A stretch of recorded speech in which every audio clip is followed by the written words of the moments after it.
देखो, मैं money control पे एक आर्टिकल पढ़ रहा था, सोचा ये आर्टिकल आप लोगों के साथ में भी शेयर कर दूं क्योंकि काफी इंपॉर्टेंट आर्टिकल मुझे लगा। आपको पता है नया साल शुरू हो चुका है, सबने कुछ ना कुछ नया नया रेजोल्यूशन लिया है। तो यहां पे इस आर्टिकल के अंदर 12 फाइनेंशियल रेजोल्यूशन यानी कि पैसों से रिलेटेड 12 इंपॉर्टेंट चीजें जो आपको 2024 के अंदर कर देना चाहिए। और यहां पे इस आर्टिकल के अंदर कहा गया है कि देखो 12 रेजोल्यूशन है, आपके पास में 12 महीने हैं, तो यहां पे आपको हर महीने सिर्फ एक दिन निकालना है, यानी कि इस साल का आपको सिर्फ 12 दिन निकाल के काम आपको कर लेने हैं। तो क्या क्या काम आपको करने हैं, इस चीज को आपको दिमाग में रखना है। तो सबसे पहला काम है जनवरी के महीने में I will file my investment declaration on time. अभी जो आप किसी कंपनी में काम करते होंगे तो आपका जो एम्प्लॉयर होगा वो आपको कहता होगा कि भैया आपने जो भी इन्वेस्टमेंट करा है उसका डिक्लेरेशन हमें दे दो, ताकि हम टैक्स को कैलकुलेट करके जो भी टीडीएस बनेगा हम यहाँ पे काट के गवर्नमेंट को सबमिट कर देंगे। यहाँ पे जनरली होता यह है कि आप 31 मार्च तक आप इन्वेस्टमेंट बेसिकली कर सकते हैं और उसका डिडक्शन ले सकते हैं।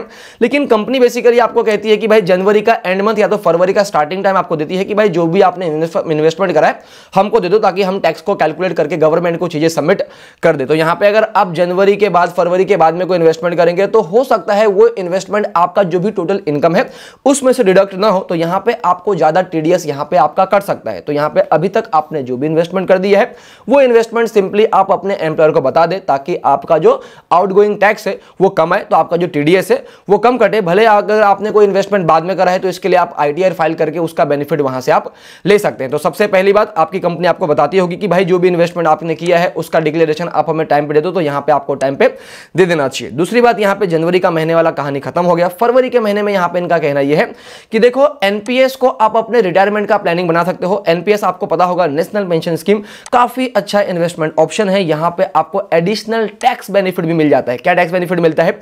तो सबसे पहला आपको अप टू 1.5 लाख रुपीस का टैक्स बेनिफिट सेक्शन 80C के तहत मिलता है। उसके बाद यहां पे एडिशनल टैक्स बेनिफिट 50,000 रुपए का सेक्शन 80CCD 1B के तहत मिलता है। तो यहां पे अगर आपको टैक्स प्लानिंग की सोच है तो यहां पे आप एनपीएस के अंदर अपने रिटायरमेंट के लिए पैसा इन्वेस्टमेंट करना स्टार्ट कर सकते हैं। काफी अच्छा इन्वेस्टमेंट ऑप्शन है, यहां पे आपको टैक्स का बेनिफिट भी मिल जाता है। ये तो हो गया फरवरी के महीने की कहानी। मार्च के महीने में आपको क्या करना है?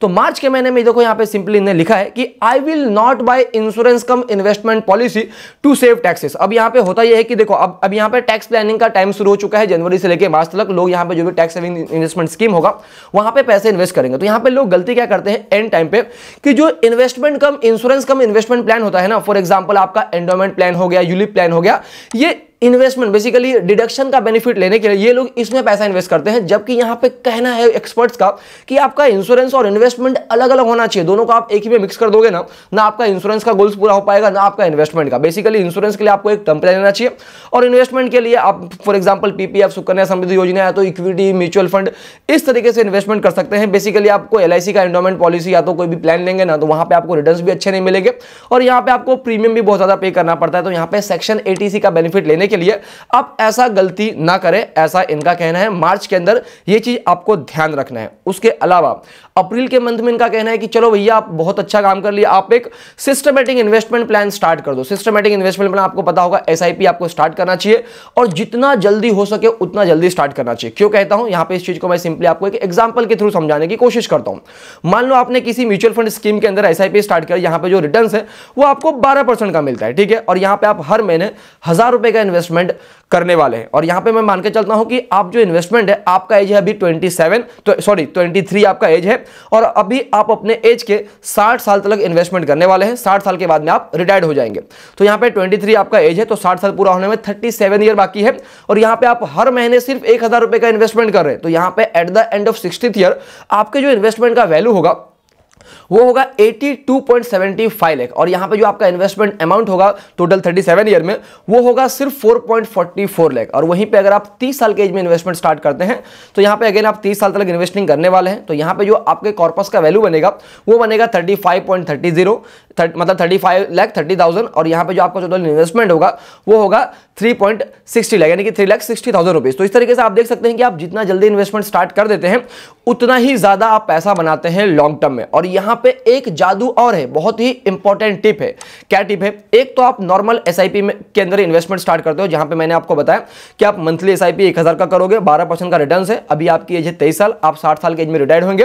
तो at the end of 60 year आपका जो इन्वेस्टमेंट का वैल्यू बनेगा वो बनेगा 82.75 1.75 लाख। वहीं पे अगर आप एक छोटा सा स्टेप ले ले, एक जादू हो जाएगा फिर देखो, उसका नाम है टॉप अप एसआईपी, यानी कि जो आप रेगुलर एसआईपी 1000 रुपए का हर महीने करोगे वो तो करोगे ही, लेकिन अगर आप टॉप अप एसआईपी करोगे तो जादू हो जाएगा। क्या जादू होगा? तो यहां पे देखो इनका कहना है कि आप 1000 रुपए का एसआईपी करते हो, बड़ा अच्छा बात है, लेकिन अगर आप सिर्फ एक काम कर लो, यानी कि हर साल आपका जो एसआईपी है उसको आप 100 रुपए से बढ़ा दो, यानी कि आप इस साल 1000 रुपए का कर रहे हो, अगले साल 1100 का करोगे, फिर 1200 का, 1500 का।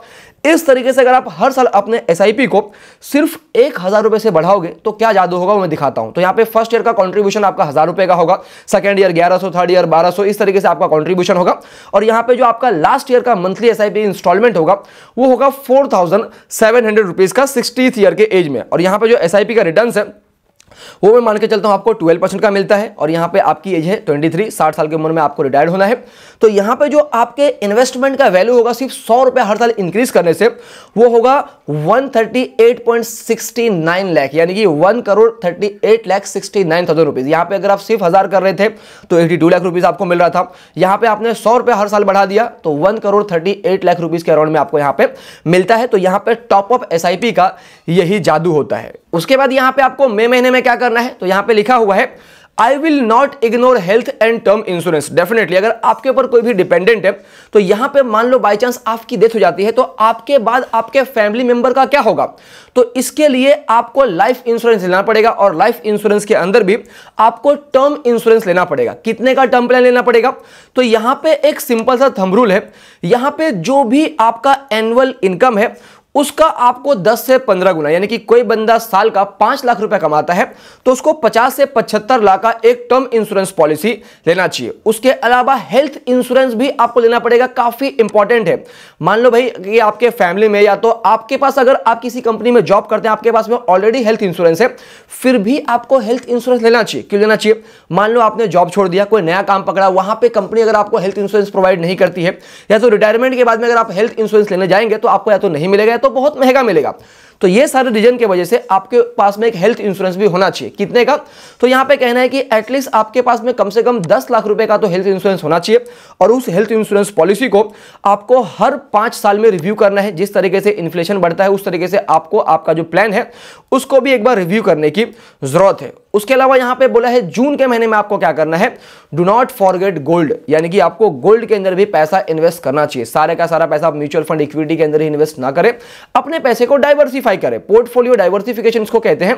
और यहां पे गोल्ड के ऊपर यहां पे बहुत सारे न्यूज आर्टिकल भी आए कि 2024 में जो गोल्ड है वो 70,000 को क्रॉस करने वाला है। तो यहां पे आप गोल्ड को भी इग्नोर नहीं कर सकते। जब जब स्टॉक मार्केट में गिरावट हुआ है, गोल्ड मार्केट ने अच्छा परफॉर्म किया है, तो इसके लिए आपको गोल्ड के अंदर भी अपने रिस्क को कम करने के लिए पैसा इन्वेस्ट करना चाहिए। उसके अलावा यहां पे आप जुलाई महीने में क्या करेंगे, एक वसीयतनामा बनाएंगे कि भाई मुझे अगर फ्यूचर में कुछ हो गया, आपकी जिम्मेदारी है, तो आपके चिल्ड्रन में अगर 2 बच्चे हैं तो उनमें किस तरीके से चीजें बटेंगी, सारा चीज आपको यहां पे पहले से डिसाइड करना चाहिए ताकि फ्यूचर में आपके बाद उनको कोई भी प्रॉब्लम ना हो। उसके बाद यहां पे कहा गया अगस्त के महीने में आप क्या करेंगे, आप अपने होम लोन का जो बर्डन है उसको कम करेंगे, यानी आपके ऊपर जो होम लोन की जिम्मेदारी है उस जिम्मेदारी को आप कम करेंगे। कैसे कम करेंगे, तो यहां पे आपने जो भी होम लोन लिया है उस होम लोन का जो भी मंथली ईएमआई है, या तो आप हर साल एक्स्ट्रा पैसा पे करें, एक्स्ट्रा ईएमआई पे करें, या तो हर साल अपने ईएमआई को 5% से बढ़ा दे। इस तरीके से आप अपने होम लोन के ईएमआई को कम कर सकते हैं और इंटरेस्ट का बहुत सारा पैसा बचा सकते हैं। इसको मैं आपको सिंपली एग्जांपल के थ्रू भी मैं बताने की कोशिश करता हूं। मान लो यहां पे क्या लिखा है, pay higher EMI to reduce your interest payable tenure. तो यहां पे देखो, मान लो एक एग्जांपल है। एग्जांपल क्या है, तो एग्जांपल दोस्त ये है कि आपने एक होम लोन लिया है 50 लाख रुपए का, इंटरेस्ट है 8.05% और यहां पे 25 साल का आपने लोन लिया है और यहां पे इसके लिए आपको जो रेगुलर ईएमआई है वो 38,757 रुपीस का पे करना पड़ता है। तो यहां पे आप इस होम लोन का जो बर्डन है उसको कैसे कम कर सकते हैं, तो यहां पे रेगुलर ईएमआई आपको हर साल 25 साल तक पे करना है और टोटल जो इंटरेस्ट आप पे करेंगे 66 लाख का सिर्फ आप इंटरेस्ट पे करेंगे। वहीं पे अगर आप अपने होम लोन के ईएमआई को हर साल 5% से बढ़ा देते हैं तो यहां पे जो 25 साल का आपका लोन टेनर था वो सिर्फ आपको 14 साल तक ही लोन पे करना है। और यहां पे जो आपका टोटल इंटरेस्ट जाएगा वो 39 लाख रुपीस ही जाएगा, जो कि 66 लाख रुपीस जाने वाला था। तो यहां पे आपने सबसे पहला क्या किया कि आपका जो होम लोन का टेनर है उसमें आपने 11 साल का रिडक्शन कर दिया, यानी कि आपको 11 साल कम ईएमआई पे करना है, और यहां पे आपने इंटरेस्ट कितना बचा लिया, 27 लाख। इसी तरीके से अगर आप अपने ईएमआई को हर साल 10% से इंक्रीज करेंगे तो आपका लोन 11 साल में खत्म हो जाएगा। आपको सिर्फ 31 लाख ही पे करना है इंटरेस्ट का पैसा, और 14 साल आपका बच जाएगा। जो आप पे करने वाले थे आपको 11 ईयर में चीजें खत्म हो जाएगी, और 35 लाख आप इंटरेस्ट का भी सेविंग कर लेंगे। उसके अलावा अदर ऑप्शन ये हो सकता है कि आप यहाँ पे एडिशनल 10% हर एक मंथ पे कर सकते हैं, जिसके अंदर आपका लोन जल्दी खत्म हो जाएगा। आप या तो ऐसा भी कर सकते हैं कि हर साल मतलब एक एडिशनल ईएमआई हर साल आप पे कर सकते हैं। उसके अलावा आप हर साल चाहे तो 2 एडिशनल ईएमआई पे कर सकते हैं। इस तरीके से भी आप चीजों को पे करके अपने लोन को जल्दी खत्म करके इंटरेस्ट का पैसा बचा सकते हैं। अब यहां पे क्वेश्चन आता है कि ठीक है मैं एक्स्ट्रा ईएमआई पे करूंगी, लेकिन मेरे पास पैसे कहां से आएंगे। तो मान लो कहीं किसी साल आपका एफडी टूट गया, आपका कहीं से एक बल्क में कोई इनकम आ गया, आपका कोई बोनस का पैसा बनता है, तो वो पैसे का आप यूज कर सकते हैं अपने होम लोन को पे करने के लिए, ताकि आपका जो जिम्मेदारी है लोन वगैरह का वो जल्दी से जल्दी खत्म हो जाए। उसके अलावा सितंबर के महीने में आपको क्या करना है, तो यहां पे आपको आपके पोर्टफोलियो को रिव्यू करना है, यानी कि आपने जो भी इन्वेस्टमेंट किया, आपका जो भी असेट एलोकेशन है, उस असेट एलोकेशन पे अब आपको ध्यान देने की जरूरत है कि भैया आपने इक्विटी में, गोल्ड में, बॉन्ड वगैरह में, डेब्ट वगैरह में कितना पैसा इन्वेस्ट किया। उसके हिसाब से आपको चीजों को ध्यान देना है कि भाई अगर आपने इक्विटी में ज्यादा पैसा इन्वेस्ट कर दिया है तो यहां पे इस चीज को आप गोल्ड और डेब्ट में पैसा इन्वेस्ट करके इस चीज को आप एडजस्ट करेंगे, तो इस चीज का भी आपको आपके पोर्टफोलियो का ध्यान रखना पड़ेगा। उसके अलावा अक्टूबर में बोला है do not over spend using credit card. बहुत सारे लोगों के पास में क्रेडिट कार्ड है, औकात के बाहर खर्चा कर देते हैं, और जब यहां पे क्रेडिट कार्ड का ड्यू डेट आता है पेमेंट करने का, तब यहां पे वो पेमेंट नहीं कर पाते हैं, ये मतलब बेसिकली ईएमआई के जाल में फंस जाते हैं। फिर यहां पे उनको इंटरेस्ट रेट, अगर वो ईएमआई टाइम पे अपने जो क्रेडिट कार्ड का बिल है उसको टाइम पे नहीं कर पाए तो 28% से लेके 48% पर एनम उनको चार्जेस उसके ऊपर पे करना पड़ेगा, लेट पेमेंट फीस पे करना पड़ेगा, उनका क्रेडिट स्कोर इंपैक्ट होगा, फ्यूचर में लोन वगैरह मिलने में प्रॉब्लम होगा।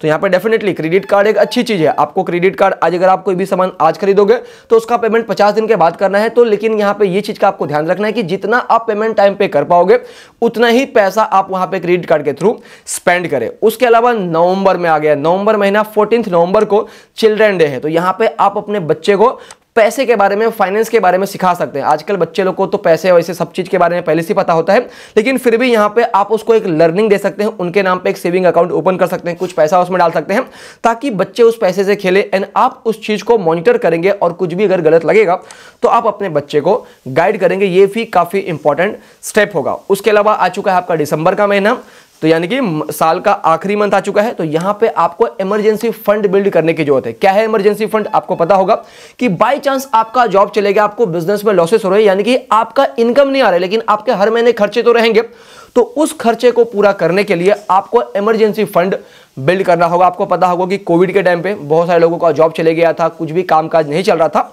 तो जिनके पास में इमरजेंसी फंड था, सेविंग्स था, वो अपने जीवन को ठीक ठाक जी रहे थे, और जिनके पास में नहीं था उनको काफी प्रॉब्लम हो रहा था। तो यहां पे कितना इमरजेंसी फंड आपके पास में होना चाहिए, तो जो भी आपका नॉन नेगोशिएबल एक्सपेंसेस है, यानी कि ऐसा खर्चा जिस खर्चे को आप अवॉइड नहीं कर सकते, आप ईएमआई पे करते हैं, रेंट पे करते हैं, खाने पीने का, ये सारे जो भी नॉन नेगोशिएबल एक्सपेंसेस है उसका कम से कम 6 से 12 गुना आपके पास में इमरजेंसी फंड होना चाहिए, ताकि भाई 6 महीने से लेकर 1 साल तक आपको इनकम हर महीने नहीं भी आएगा तो भी आप अपने खर्चे को मैनेज कर सकते हैं। तो इस तरीके से इस साल का एंड में 12 रेजोल्यूशन मैंने आपको बता दिया, फिर अगला साल आएगा, डेफिनेटली न्यू रेजोल्यूशन में आपको बताने की कोशिश करूंगा। तो इन 12 चीजों पे आपको ध्यान देना है। तो यही थी एक छोटी सी वीडियो, उम्मीद करता हूं आपको इस वीडियो से कुछ ना कुछ वैल्यूएबल इंफॉर्मेशन मिला होगा। डेफिनेटली मैं वीडियोस आजकल लेट बना रहा हूं, मैं फ्यूचर में कुछ नया प्लानिंग कर रहा हूं, तो इस चीज को देखते हैं मैं फ्यूचर में क्या ही करता हूं।